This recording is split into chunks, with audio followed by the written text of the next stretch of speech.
Hey everyone, welcome to the 2024 Garden of Salvation full raid guide with the secret chests and the raid portion of the Divinity quest line, the Divine Fragmentation.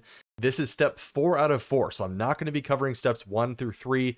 It's pretty easy, but this video is so long anyways, I'll probably have a text blurb showing you how to get the quest to unlock. It does require Shadow Keep, so if you don't have Shadow Keep, you're not going to be able to do any of this, but you probably already know that. So intro out of the way, let's get to the raid guide. Alright, so before we get into the raid itself, I always like to explain the main raid mechanic so we don't have to repeat it for every encounter. So really everything in this raid, including the Divinity Puzzle, will all require you and your fire team to use this tether mechanic. Any player in the fire team can shoot these cubes here that you can see, and shooting them will automatically link the closest person to that cube within about a 20-foot radius. If you stand next to that player, they'll get linked, and so on. You can chain it to the whole fire team. With this tether mechanic, we're always connecting it from point A to point B. Sometimes it requires us to get in weird orientations. Sometimes it's a straight line, but it will always be a very defined and obvious second point that we have to connect to. But tethering will do a couple different things throughout this raid that, again, we'll cover once we get to those encounters, but the basics of the tether mechanic are what I just said. One thing that will happen occasionally, though, is that a Hydra called the Angelic will block this tether cube from being shot. So if you ever notice that a protective barrier is around the cube, you know that the Angelic is somewhere around on the field that you've got to kill in order to remove it. All right, so basics out of the way, we got the tether mechanic explained. We're ready to start this raid. We'll kick it off by clearing out these Vex and moving through the portal. If you are doing a Divinity run, once through the portal, make sure to jump off this ledge, so turn around right when you go through the portal, jump down, and have any player who has the Divinity quest active interact with this switch to activate the puzzle. If you don't do this, you can't do the Divinity Puzzle. After this, jump up these floating platforms to get to this stairs area. So right here is actually where the first Divinity Puzzle takes place. I'm showing the view here. You'll have 3 players go to this right entrance and 3 take the left entrance, just like I'm showing. The first cube that you have someone shoot is located in the right entrance down here. This first one is really easy, but I will show you how you should have each player positioned. You don't have to be exactly where we're at. As long as the tether doesn't break, you really just need to get it from that starting point to the end point. So some players might have to adjust their positioning a little bit to keep the tether connected. And yeah, we don't want to break the tether. But make sure that once you are in position, if you have 2 players connected, just try not to move. If you break the tether at any point, anyone after you is going to have to re-tether, and it can be kind of a nuisance. So try to stand still as best you can. Okay, first div puzzle done. Let's get to the first encounter. This will be a leapfrog style fight that will have you running to the finish line by doing a couple things in between. There's no boss here, so loadouts really don't matter too much, but an ad clear super is always welcome. If you want to grab an LMG, you can, or even an eager edge sword works great here. Just use whatever you want. We'll want to split up into 2 teams of 3 guardians. 3 guardians will stay here at the start. We'll call these guardians team A, and the other 3 on team B is going to push ahead to the next area. Don't worry, I'm going to try to show both perspectives here so you know what's going on, whatever team you're on. To get the fight started, you'll need to tether from this cube to this force field door behind us. We're going to have to do this tether to the force field a couple times here, so it's nice that they get it out of the way. That way you know how to do it. Once you are successful, you've opened up the force field, the fight is going to start, and the Harpy boss will appear. Team A is going to be following the boss around in this first area and clearing ads, and Team B is going to move ahead through that door that we opened up to the next group of enemies. I'll try and show that here where Team B is going to go. Very quickly after spawning in though, people at Team A, the boss will spit out this Vex cube. So someone on Team A has got to be ready to pick it up, and you only have a few seconds to do so. If you leave the cube on the ground for too long, it's a full team wipe. So once someone does pick up the cube, all they have to do is run over it. That player will get a debuff called Voltaic Overflow that lasts about 2 minutes. Having this debuff active means that you'll actually die if you pick up another cube. So since the boss is going to spit out about 2 cubes per section, you do want to coordinate an order for who picks up the cube. So once 2 cubes have been picked up, the boss is going to move over to where Team B is at. So if you are a Team A player, you're going to run right past Team B to the zone past them. And I want to revert back to the beginning of the fight here and just show Team B's perspective. Obviously, we showed running to this next area. We're going to clear out a few ads, but then you'll notice another force field door that's kind of blocking the way. we've got to open it up. So we've got to find the cube that's located somewhere. We're going to have to use this cube to tether to the door, but you'll notice got that protective barrier around it. So we need to find the angelic that will spawn in the room, kill the angelic, so then we can remove that protective barrier, tether to the door, and open up that door, and that's the one that Team A runs past us to. So jumping back to Team A now, we have now leapfrogged over Team B because Team B was nice enough to open up that force field for us. And we're just going to be clearing ads for a little bit while Team B does the whole cube mechanic. So boss is going to spit out a couple cubes. They'll just have to collect them. Very easy. But people on Team A, you guys will need to open up the next force field for Team B because they're going to leapfrog you. So it's kind of a repeat process of doing the same thing over and over. I don't want to complicate it too much. It just comes down to killing the angelic that's on the field, tethering to the force field, opening up the door, and then allowing the other team to pass by your team, and then just vice versa, doing the same thing. Eventually, we're going to get to a point where there are 3 locks or 3 tether points that we have to get to unlock that force field door. And around this time, the whole team should be grouped up together. So all 6 players in the fire team in the same spot. Look out for that angelic because the cubes will be protected by the force field. So angelic spawns in, you kill the angelic, and then you're able to use all 3 of those cubes to unlock all 3 locks on the door, allowing you to pass through the final area. Only piece of advice I have for you here is to try not to group up too much. Having too many people in the mix kind of ruins a tether and it just makes it take longer than it should. And if you take too long, it actually can lead to a wipe. So just try and stay organized here. But regardless, once you get that force field open, it's time to repeat the same process again. But now this time the boss is going to be moving backward pretty fast, so you've got to keep up with it. This is where an eager edge sword can really be helpful, but it's not necessary. All you have to do is collect 3 cubes and you've done the first fight. Nice and easy. Once this fight is done, we can take care of the second div puzzle if you need it. If you don't need it, just skip ahead to the first secret chest or all the way to the next encounter, whatever you feel. But back to the div puzzle. If we turn around from where the chest is, you'll kind of notice this cherry blossom tree just chilling out here. This is actually a good marker to let you know where the next puzzle is. There's a secret entrance right by it. So the layout of this area, very confusing, so follow the path that I'm taking. What we'll do here is actually work our way backwards, starting from position 6 down to 5, 4, 3, so on, all the way to the end, because it's just going to be easier that way. This puzzle is probably the most difficult to show, so if you can complete this one, I promise you, you've got the rest. Again, remember, if you need to readjust just a little bit to connect to that player in front of you, do that. Just make sure the tether doesn't break. Okay, cool. I'm going to let this play out now, so I will catch you at the secret chest. If you want to skip ahead to the time on screen, I will just put it there.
Now that you've done part 2 of the puzzle, let's get that first secret chest. It's going to be in this awesome underground cave area with a lot of flora everywhere. But secret chests really aren't recommended in this raid. You don't need them because the weapons are very outdated. But if Garden is a pinnacle raid, then it might be worth picking up for spoils of conquest that you can get. But either way, follow this path that I'm taking here. Take this jump to get the first secret chest. And after this, you can head over to the third Divinity puzzle, which is actually in this same cave area. Or if you don't need Divinity, feel free to skip ahead to the next encounter. All right, part 3 of the Div quest. This is a bit easier than the last one in my opinion. It's over on the opposite side of where the secret chest was, so I'll just kind of warp over there. This puzzle requires a bit more positioning, and because of how finicky the tether can be, try to maybe have one person jump in at a time to get connected. And as I've said already, you might have to readjust a little bit to get the angles correct. Try to follow it like we're doing. It's almost impossible to show a far away view of this, but you really don't need it. All we're trying to do is have the tether pass through each one of these diamonds so the diamonds glow up. Like, it actually is very easy. I promise you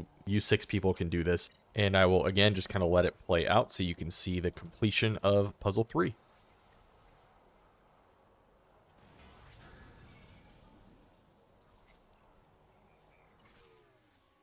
But after this, take the flower petals all the way to the other side, follow this path to the exit of the cave. Okay, so we are at the second encounter now, which will have a few people moving around quite a bit. So no boss here again. Good weapons to bring here are any anti-barrier weapon. I used Wish Ender because I was super lazy. You can also have something that hits kind of hard like a fusion rifle or a shotgun to deal with those angelics that we've been dealing with in the previous encounter. And also, I like to take a machine gun. Or if you're a runner, you can use an eager-edged sword to help you skate around the area pretty quickly. The goal for this fight is to protect all 4 of these pillars that kind of corner the arena that Vex will constantly be trying to sacrifice to. So the catch is that all of these Vex are immune. They have these white shields, and the only way to shoot them is if you have the Enlightened buff, which is not to be confused with the Crota's End Enlightened buff, by the way. I don't know why they named it the same thing. Enlightened is going to last you about 40 seconds, so you've got a decent amount of time before you'll need to get rebuffed by your teammates, which don't worry, I'm going to explain that in a second. We will first want to split up into a team of 4, which will be the Pillar Guardians, and 2 will be runners that will continuously be enlightening the Pillar Guardians. So to get started, we've got to clear out these enemies and then have an Angelic Hydra spawn in, to which, of course, we have to kill to remove this protective barrier around the cube. You'll also notice that anyone that's in this chain getting tethered to a pillar will get the Enlightened buff. So that's how that works, nice and easy. All you have to do to get the Enlightened buff, just form a chain with one other player, that's it. And because we have 4 corners or 4 pillars that we have to protect, my team likes to move as a pack, dropping off and enlightening one player at each pillar to guard them, and we move around the arena going left side first. So make sure to designate who is guarding each pillar before starting the fight. Once a player reaches their designated pillar, they're going to be staying there all the way until the very end of the encounter. So I know I'm showing the spawn pillar now, but if you get dropped off at pillar 2 or 3 or 4, literally doing the exact same thing as I'm doing here, just hang back, kill those ads, prevent the Vex sacrifices. That's it. So that's the job of the Pillar Guardians. Pretty easy. What about the runners? Well, first off, obviously runners want to help enlighten and get those Pillar Guardians set up at each one of the pillars so they're protected and safe from Vex sacrifices. And you might have also noticed these portals on the side of the arena. These are going to activate as soon as you enlighten the pillar that you're at, and they'll provide instant transport between 2 sides of the arena. So you'll see here as I go through it, I just instantly get teleported to the other side. And I can go back and forth as many times as I want. It's recommended that each runner be responsible for enlightening 2 guardians just so everything's distributed evenly. So as a runner, you want to be listening for your teammates that have lost their enlightening buff, or maybe they're just about to lose their enlightened buff. What you'll want to do in this case is take a portal right over to them and enlighten them at their pillar. This will allow them to continue killing those Vex that are trying to sacrifice to their pillar. But eventually one corner at random will get 3 Angelic Hydras that will spawn in. We already know these Angelic Hydras prevent the use of the cube. So in this case, the runner that's responsible for enlightening that teammate should go over there and help them kill those angelics so the cube can be used again so they can get enlightened. This is going to happen at every corner, so be mindful and communicate clearly. Once each corner's angelic has been dealt with, you're going to want to sprint to the middle and protect the middle pillar or conflux for a little bit. There will be a cube right here that you can use to tether all 6 of you, so all 6 can get the enlightened buff because tons of Vex are going to be spawning in trying to sacrifice at the conflux. But yeah, protect the middle conflux for about 90 seconds and you've beaten the second encounter. And now it's time for the first real boss in this raid, the Consecrated Mind. If you've run Spire of the Watcher, you know exactly how to do damage in this boss fight because literally nothing is different, but the rest of the fight is definitely different. And because this is a boss fight, we obviously want to have a good damage loadout for it. Most people are going to be using linear fusion rifles here because precision damage is just really good on this boss. Whisper of the Worm, totally incredible as well. During the DPS phase, the boss is going to move back really fast, so it's very easy to miss rockets, and the travel time that rockets have, just not a good bet for this boss. You also want very high damage, quick burst supers here. These are incredible, so you can just get off your super and go right to your heavy ammo. As far as the fight goes, it's actually pretty straightforward, but we'll have to split up into 2 teams of 3. We've got Team Gambit and Team Eyes. We'll start with Team Gambit. Once the fight starts, Team Gambit is going to be on the lookout for any Minotaurs that spawn in. There's usually going to be 2 on the field at any time, and they'll kind of be running down these lanes that you can see here. These Minotaurs will drop 5 motes each, hence the Gambit name. What we'll need to do is gather these motes and bring them to whichever pillar is glowing with a light above it. I'm kind of showing it here. This is the pillar that we will eventually do damage at, so all motes go to this glowing pillar. If you dunk motes at the pillar, that's going to get you enlightened, where we again will have to protect the pillar from those shielded Vex enemies that are going to keep sacrificing or trying to sacrifice at the pillar. Because the enlightened buff again is on a 40-second timer, Team Gambit is going to need to continuously bring more motes to deposit at the pillar, protect that pillar, and then rotate back to the middle as someone else relieves them. To initiate the damage phase, we need a total of 30 motes deposited, and we like to have the first player bring 5 motes, second and third player bring 10 motes, and the first player can come back a second time with 5 motes, totaling 30 to initiate damage. Don't worry if you don't get that exact distribution. You can afford a few mistakes in this fight, but try to stick to that if you can. And that's all for Team Gambit. Team Eyes is going to be doing something kind of similar to the first encounter, where we've got to pick up that cube that the boss spits out. And whoever runs through that cube, again, is going to get the Voltaic Overflow debuff. So you pick up the cube, you can't pick up another one for about 2 minutes. And whoever does run through the cube is going to get this kind of cool vision buff that will let them see which eyes need to be shot.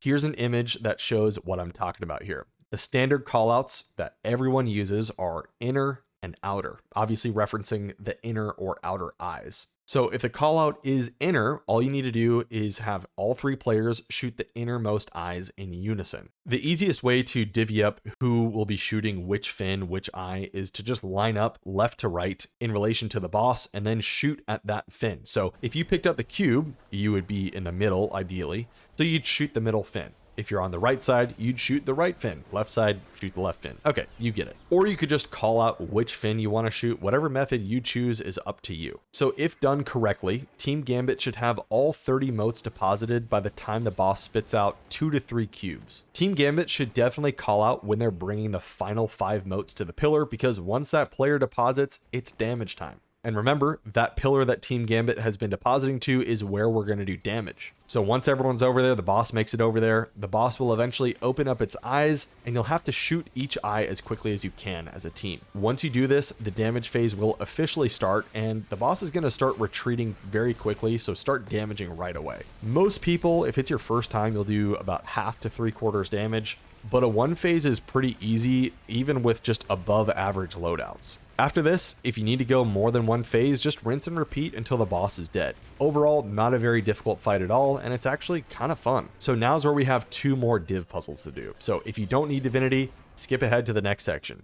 Div Puzzle 4 is pretty simple, but it does require a bit of a different setup. The cube that you need to shoot is here, and you'll all want to get tethered in order from 1 to 6 and stay connected as you move to this middle area. This puzzle, interestingly, actually has you disconnect from the origin cube, so you're kind of free to move around as a pack as long as you don't break the tether range. Similar to the previous div puzzle, we've got to align to where the tether runs through each diamond. We want to get each diamond lit up. Trying to show you the best angle here, it's almost impossible, but it really isn't that hard. Just line up each tether point and you're going to be just fine. And once we finish Div Puzzle 4, Div Puzzle 5 is actually right here as well. You'll use the same cube to activate it. This one, just like the last puzzle, is going to have you mobile and running around, so make sure to get up, squad up as a pack. Doesn't really matter the order. You just want to get all connected. And you can do this one of 2 ways. If you have 2 players with the exotic weapon Heir Apparent with its catalyst, you can make this pretty easy. You can kind of cheese it. Also, I'll show you that first. If you join our Discord, this is the way that we like to carry people through it. But what you want to do is have 2 players equip their Heir Apparent. You'll take this path that I'm taking here, just kind of slowly move together as a team, and eventually some supplicants will spawn in. So this is where that Heir Apparent shield is going to come into play. You'll kind of see that we're using 2 Heir Apparents to kind of shield the 4 players in the middle. Once that round of supplicants is over, you can already see the diamonds at the end that we have to light up. So just go ahead, get in position, complete the puzzle. Now, if you don't have Heir Apparents, I'm just going to show you where you need need to jump to. This is going to require some jumping skills. It can be pretty frustrating if one person doesn't really know how to jump. But yeah, you want to take this tunnel here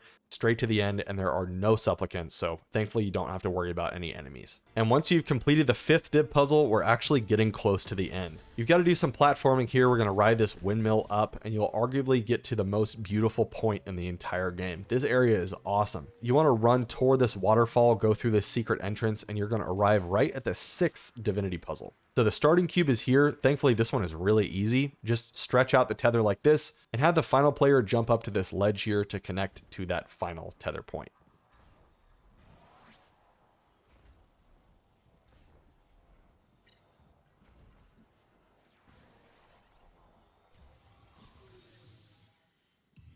And immediately after that, in this same exact room, this is uncontested the most infuriating part of the entire Divinity puzzle. This one does require some quick thinking, even though it's really easy. People just overthink this for some reason. You're going to learn the pattern for it and how it works the more you do it. If you have completed all 6 divinity puzzles, you should see 6 floating orbs above these plates. If you're missing any orb, it means that you missed a puzzle. So thankfully, you can actually go back really far in this raid, almost all the way back to the very beginning. So if you are missing one, it's worth a shot to go back. Okay, so what we're doing here is kind of reorienting ourselves to kind of fit these random patterns that will light up on each plate. Number yourselves 1 through 6, and yes, numbers are important here, so get in a line, and you want to connect these 2 tether points here. And just as an FYI, players 1 and player 6 have the easiest jobs, so assign your least experienced players to those numbers. You can attempt this as many times as you want, so don't worry, there's no fail mechanic here. But what will happen is once you tether, you'll see the symbols light up. You got to have a player stand on each plate to officially start the puzzle. So once the puzzle officially starts, you will immediately see a path of white lines that will show you from the start point to the finish point. If you are numbered 1 through 3, you want to look to that front cube that you shot to start the encounter.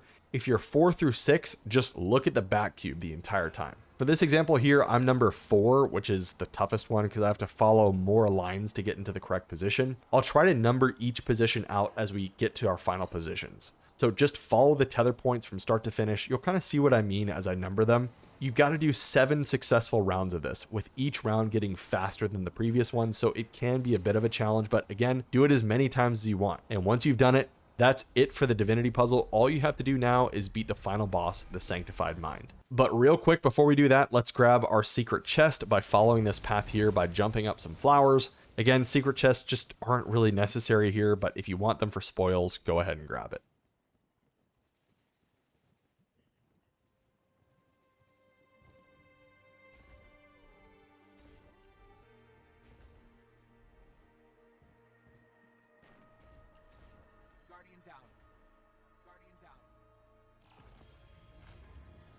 All right, Sanctified Mind. This boss honestly can be kind of a headache, and it has been the div run killer on more than one occasion in our group, but as long as everyone knows what to do, you really don't have anything to worry about. Make sure to roll with at least 1 Well of Radiance. Obviously, we want that for more damage. Hunters with a Gathering Storm super, or maybe even a hunter that can tether will really help. Unfortunately, just not too much for Titans in regards to damage supers, so stick with your weapons. In this case, we're going to be using rockets. Gallarhorn and 5 legendary rockets is all you need. The overall premise of the fight is that we need to fully charge both the orange and blue pillars by depositing 30 motes in each one, all while reconstructing the arena that the Sanctified Mind is constantly trying to destroy. So how do we do all this? Well, we've got to split up into 3 teams. We have 2 Gambit teams and 1 building team. And we're going to start with the Gambit teams, just like the last encounter. Shortly after starting the fight, the Sanctified Mind's knee and shoulder will light up, kind of indicating that they're damageable. A sniper will usually one-shot it, so shooting the knee will open up the blue portal on our left side, and the shoulder will open up the orange portal on our right side. To make things easy, we always shoot the knee first, so we take care of blue,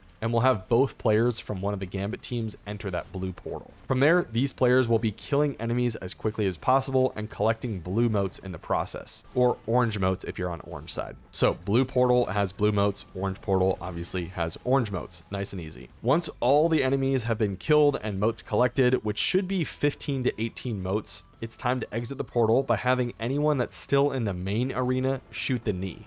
Again, assuming that people went through the blue portal first. If they went orange, shoulder. And just kind of a handy tip, even when people are teleported, you can still see them off in the distance, so you know kind of which side they're at, left or right. We usually like to have the builders take care of shooting the shoulder or knee, since they will be in the main area the entire time, and a quick snipe can one-shot it like I mentioned and just teleport them back right away. Once the Gambit players are back, they will take their motes and dunk them at whichever color pillar motes there were. Once you deposit motes, it will get you enlightened exactly like the last encounter, where when you are enlightened, you will again need to destroy those Vex with the white immunity shields. They're going to be sacrificing at the pillars like they always do. This is why it's important for anyone on Team Gambit to be as quick as you can. That way you can get back, dunk those motes, and stop those waves of Vex from sacrificing. We like to fully charge one side before moving to the other, and it's 30 motes per side to initiate the damage phase, which adds up to 2 Gambit runs for blue and 2 Gambit runs for orange. And for the second Gambit team, it's pretty easy. Just shoot the knee if you need another blue run, shoot the shoulder if you need an orange run, go through the portal, and you can just kind of go back and forth right after each other. So that's kind of the Gambit role. What about the builders? Well, every 30 seconds or so, the Sanctified Mind is going to be destroying a portion of the arena, which is just a big lake of Vex milk underneath. Obviously not good. So if the whole map gets destroyed, it's tough to move across the arena without taking damage. So to rebuild deconstructed areas, you'll have to use the tether mechanic. The tether points always start above the orange and blue towers that you can see here, and the finish points will just be wherever the destroyed parts of the map are. They're hard to miss. You can see I'm doing it here. It's highly recommended though that you communicate with your team when you're building, so that way Gambit players know to avoid the area, as to not accidentally screw up the tether by getting too close. I've seen that be a nightmare before. And yes, you can do the entire fight without ever building anything, but it's kind of annoying to do this way. You might as well just take the few extra seconds to rebuild when you can. So once all motes have been dunked, an Angelic is going to spawn in and the Sanctified Mind will begin his charge up. We've quickly got to take out this Angelic to remove the protective barrier from the cubes, just like every other encounter, so we can tether to the boss and start damaging it. The Sanctified Mind is going to have a light glowing in front of him, letting your team know which color you have to link to, blue or orange. So in this example here, he's lighting up blue, so we want to tether from the blue pillar all the way to the boss and then start damaging. Once we're successful, he'll rise up, and it's only about an 8-second damage phase. It's really quick, and we did not have a very good damage phase, as you can see here. It can be done in a 1 phase, but 2 to 3 phases are what it will take most people. And guys, after this, it's just rinse and repeat. Pretty straightforward. So once you finally beat the Sanctified Mind, Soul Inherent, congratulations, you will do it, you can do it, just keep trying. This giant door is going to open up, and now you can jump down, get your final chest, and also the extra Divinity chest. Nice work. And wow, that was Garden of Salvation and Divinity. These guides take a while to make, so I would really appreciate it if you want to join the Discord, join the community. We'd love to have you. Feel free to join for any help that you want, and also check out the live streams because those are a lot of fun as well. I stream every Tuesday and Wednesday night from 6:30 to 10:30 Central Time, so I hope to see you there. But good luck with this raid. You guys got it. And I did want to also shout out my channel members here on YouTube, the Elite Bear Crew. If you are an Elite Bear and you made it this far, comment down below.